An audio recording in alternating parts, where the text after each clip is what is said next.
It was just after midnight on a Friday night. My husband was absorbed in an online game in the living room while I sat at the dining table, working on some tasks I had brought home. Out of nowhere, he casually suggested we should live apart. Startled, I asked him why. Although we hadn't been getting along well lately, I felt I deserved to hear his reasons. My name is Megan. At the stroke of midnight, as I turned 35, my husband, fully aware of my ongoing infertility treatments, dropped a bombshell. I was so taken aback that my mind went blank. Without tearing his eyes away from the screen, he said, "You just turned 35, right? Even if you got pregnant now, it would be a high-risk pregnancy. So, I've decided to give up on having kids with you. That's why I want to live separately and move in with my mom." What? I don't understand. I was baffled as to why giving up on having kids meant he wanted to live apart from me and move in with his mother. We got married 2 years ago. While I wanted to enjoy our newlywed life for a while, my husband was eager to start a family. As the youngest of 3 brothers, each with 3 kids, he was constantly reminded by his siblings, it's best to have kids while you're still young and energetic. So we decided to try for a baby. However, a year passed and we were still not blessed with a child. One day, my husband said, "You should get checked out." For what? Why? I asked, taken aback. "We can't have a kid. There must be something wrong with you," he yelled. Although his accusation upset me, I decided to visit the gynecologist just in case. The results revealed that I did have a condition that made it difficult to conceive. Without any symptoms, this news was a huge shock. The gynecologist explained that while it would be challenging, natural pregnancy was still possible. Despite this, I felt a heavy weight on my heart as I prepared to tell my husband. That evening, over dinner, I calmly shared the results with him. He seemed almost triumphant as he said, "I knew it was you. But the doctor said I could still get pregnant," I muttered. He glared at me and declared, "It's been impossible, and it's not going to change." His unilateral conclusion filled me with anger. "You could have an issue too, you know," I retorted. That struck a nerve, causing him to raise his voice. "Megan, it's obvious what the problem is here.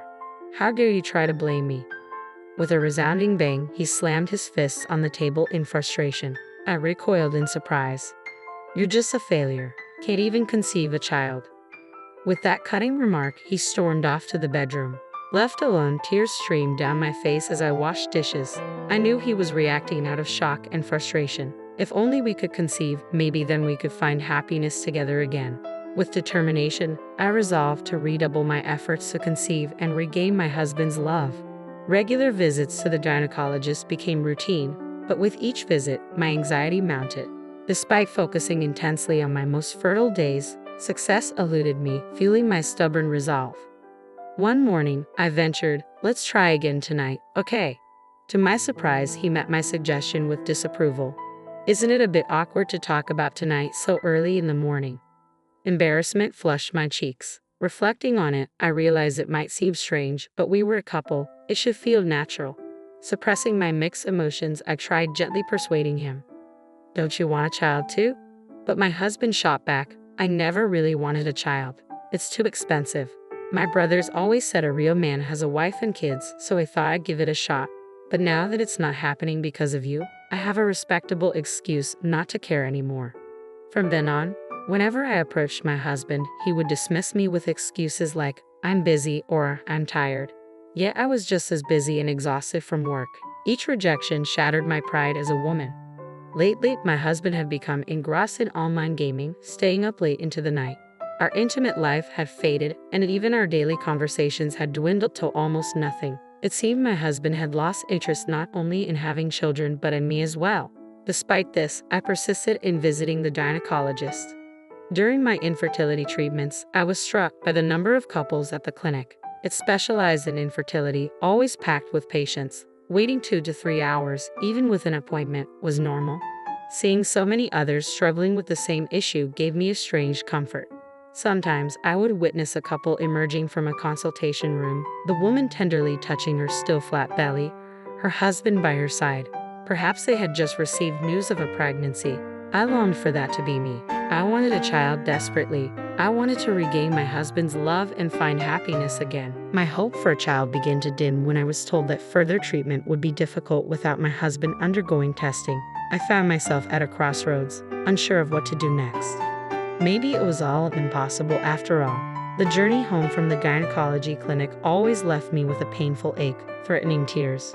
As I stepped onto the main road, I glanced up and was startled by the sight of an elderly woman in flamboyant attire. The surprise halted my tears. She appeared to be in her 70s, with thick makeup and a boldly colorful dress that clashed with her surroundings. I didn't recognize her at first, but there was something oddly familiar about her. Could it be my mother-in-law? Despite living in the same city, we seldom crossed paths, and this woman bore no resemblance to the modest image I recalled. Yet the distinctive mole on her cheek left me certain. My mother-in-law had undergone a dramatic transformation contrary to her usual simple appearance, and it caught me off guard. I faded into the crowd, silently observing. My mother-in-law was a force of nature. She held herself to lenient standards while scrutinizing others with harsh judgment, hurling insults that could leave anyone speechless. She favored my husband, her youngest, with unabashed affection, contrasting sharply with her treatment of her other children, whom she often dismissed as mere financial burdens. This disparity fueled resentment, especially from my brother-in-law. Last year, when my father-in-law succumbed to cancer, discussions arose about her moving in with one of her children. Both her eldest and second sons, along with their families, vehemently refused. I assumed the responsibility would fall to us, but she asserted her independence, declaring she would live alone as long as she remained healthy. Whether fueled by bitterness over being rejected or her innate character, her reaction to my father-in-law's passing was explosive. She publicly accused her sons of ingratitude, accusing them of financial exploitation, and claimed the lion's share of inheritance without considering an equitable division. Despite numerous attempts by my husband and brother-in-law to suggest dividing the inheritance according to legal guidelines, she remained steadfast, refusing to yield, and no one could sway her. Even I received a cold dismissal from her with words like, "I have no interest in getting along with you, so stay away from my house." Compared to the fiery conflicts between her and my brother-in-law and their wives, I found myself in a relatively peaceful position. One day, I spotted my mother-in-law disappearing into a shop without noticing me. I couldn't reconcile this with the woman I knew, and I found myself staring at the signboard of the building she had entered. That night, I debated whether to tell my husband about his mother's actions, but ultimately decided against it. After all, she was an adult, now single without my father-in-law, and entitled to her personal choices. It wasn't my place to criticize her interests or decisions. Since then, I've caught glimpses of her a few times but always pretended not to notice. Months passed, and as my birthday approached, my husband suddenly proposed that we live separately. Curious and somewhat suspicious, I asked him, "Have you met someone else?" I couldn't help but wonder if my mother-in-law was just an excuse and if he might be planning to remarry. Yet he seemed to spend most of his days at home absorbed in video games, making it unlikely that he was seeing anyone else. I mulled over the possibilities in my mind. Strangely, I felt oddly calm, almost on the verge of laughter. My husband, on his part, responded seriously, "Well, there's this girl in my gaming group who I find interesting, but it's all online. It could just as well be a guy pretending to be a woman, which makes the whole thing rather absurd. He's rational enough to make decisions, so why would he suddenly suggest separation? I just don't understand," I thought to myself as my husband reiterated, "I just prefer living with my mom over living with you." Confusion and hurt filled me. Why would he choose his mother over me? Do you resent me? Has our love vanished? I searched desperately for answers that could soothe my heart and posed my next question to him. As soon as the words escaped my lips, a pang of pain shot through my chest. Did he no longer need me, the woman unable to bear a child due to infertility? Holding back tears, I awaited his response. "No, not really." "Huh?" My husband's response catches me off guard. "Didn't I mention this before? I'm not focused on having kids anymore. We need to find another way to secure our finances." "Money?" I echo his unexpected words. He nods solemnly and explains, "It's about my mom's inheritance." I struggle to see the connection and feel increasingly perplexed. My brothers are opportunistic. They'll try to claim a larger share of mom's inheritance by arguing they have more children. I won't let that happen. Who's being opportunistic here? I'm taken aback but choose to hold my tongue. "But your mom is perfectly healthy. Isn't it premature to discuss her inheritance?" "That's why my mom dislikes you, but she dotes on me. If I move in with her now, it'll be advantageous for securing the inheritance. She likely has a significant portion of my dad's estate stashed away for herself, so I won't have to work hard and can live comfortably. With no children of our own, we need financial security for our old age, my husband explained, his tone almost mocking. I grasped the implication and was stunned. So the reason my husband had wanted a child was. So you wanted a child to ensure someone would care for you in old age. And since that's not possible, you're now aiming for a larger share of your mom's inheritance. I hoped my suspicions were mistaken. I confronted my husband, hoping for a different response, but once again, he dashed my expectations. Of course, he declared, children are meant to care for their parents. If I move in with mom now, I might secure the entire inheritance. The strong bond between Tom and his mother suddenly made sense to me. It seemed to overshadow everything else. There was no hint of fairness or sharing in his words. I was left speechless as Tom continued, almost monologuing now. Once mom passes, I'll return to live with you. While you can't have children, you manage the household impeccably and bring home a good paycheck as a full-time worker. All right, then let's get a divorce. My true feelings burst out, cutting him off. Who would tolerate such treatment, agree to live apart, and then reconcile as if nothing happened? Tom was making a mockery of me. I knew his position as the youngest of three had spoiled him, but this selfish scheme of his was beyond unacceptable and reprehensible. In that moment, all the love I once felt for Tom vanished completely. Let's hire a lawyer to fairly divide our assets and go our separate ways. Huh? Divorce? I never mentioned divorce. We can simply live apart. Hiring a lawyer seems excessive. Although Tom appeared taken aback at first, my resolve seemed to sway him. No, you'll feel better being single too. I won't be satisfied unless we divide everything equitably through legal means. Bringing in a third party to handle the assets will prevent any future issues, right? Tom smirked smugly and relented. You make a fair point. All right, if I secure a good share of mom's inheritance, my retirement will be comfortable, and I might even consider remarrying. Just make sure you don't regret it, I replied pointedly. Likewise, don't count your chickens before they hatch, he retorted, and be sure you won't regret your decisions. The following day, I received a lawyer recommendation from a friend who had been through a divorce and promptly sought consultation. I also informed our landlord that only Tom would be vacating the premises and arranged for movers. As I made these arrangements, I overheard Tom on the phone with his mother, expressing his desire to live with her and fulfill his duties as a son. It shocked me to realize he had proposed separation to me without first seeking his mother's approval.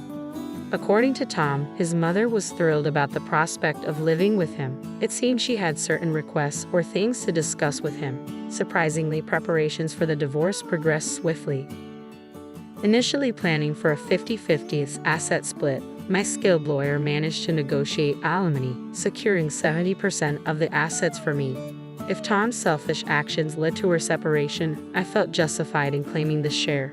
Without hesitation, just 3 days after finalizing the divorce and with Tom returning to his parents' home, I was relaxing in my apartment when my phone rang. It was my ex-husband, Tom. The moment I answered, he pleaded, "Please help me, let's get married again," he sobbed. There was no inheritance after all. My mom squandered everything on male strippers. She's broke now. What's worse, she's buried in debts and has even mortgaged her house. Oh, really? That's rough. Sounds like your mom has a thing for those strip clubs, huh? I chuckled softly. I had witnessed my ex-mother-in-law frequenting those establishments, their exorbitant prices boldly displayed on billboards. I'd seen her enter several times, unmistakably spending a small fortune there. Since Tom became engrossed in online gaming and stopped visiting his parents, his mother seemed to have fallen into this nightlife scene. She depleted her late husband's inheritance and her retirement savings, now drowning in debt from numerous loans. Why didn't you tell me about this? I didn't see it as my place to interfere in people's hobbies. I never stopped you from playing video games, did I? Tom was momentarily speechless and swiftly changed the subject. She's been pressuring me to take out loans in my name, but that's impossible. Can't you give me some money from the divorce settlement? If we were still married, it would be our money. No, I responded firmly. Why not? You used to love me, didn't you? Your husband is in trouble. I loved you when we were married, but once you suggested separating, all those feelings vanished. It's clear now that you're only interested in my money. Why would I consider getting back together with you? That's not fair. Mom is demanding my entire paycheck. She insists it's only right for a child to support their parents. She was always good to me. Tom whimpered pitifully, but his expectation that he should always be the center of attention and that everyone else should cater to him mirrored his mother's attitude. They truly were two of a kind. They brought this situation upon themselves, and I felt no obligation to offer assistance. We're divorced now, Tom. We're strangers. Please handle your family's issues on your own, I said calmly, flashing a reassuring smile. I ended the call and blocked his number. Then I promptly dialed each of my former brothers-in-law. Although I had planned to update them once things settled down after the divorce, it seemed prudent to inform them sooner rather than later. I recounted everything Tom had disclosed about his mother and the events leading to our separation. My ex-brothers-in-law expressed sympathy and assured me they would confront Tom about his actions. Later, I received word from one of them that Tom's brothers had paid a visit to their parents' home, resulting in quite a scene. Hearing this, I decided to change my door locks as a precaution and ultimately made the decision to move. Cutting ties completely seemed best. While browsing real estate listings, I came across a listing for Tom's parents' house being put up for sale. Curious about Tom and his mother's fate, I briefly considered asking my former brothers-in-law for updates but ultimately decided to focus on moving forward and severing all connections with the past. I plan to move to a pet-friendly apartment and relish a peaceful, carefree life, possibly with a charming feline companion.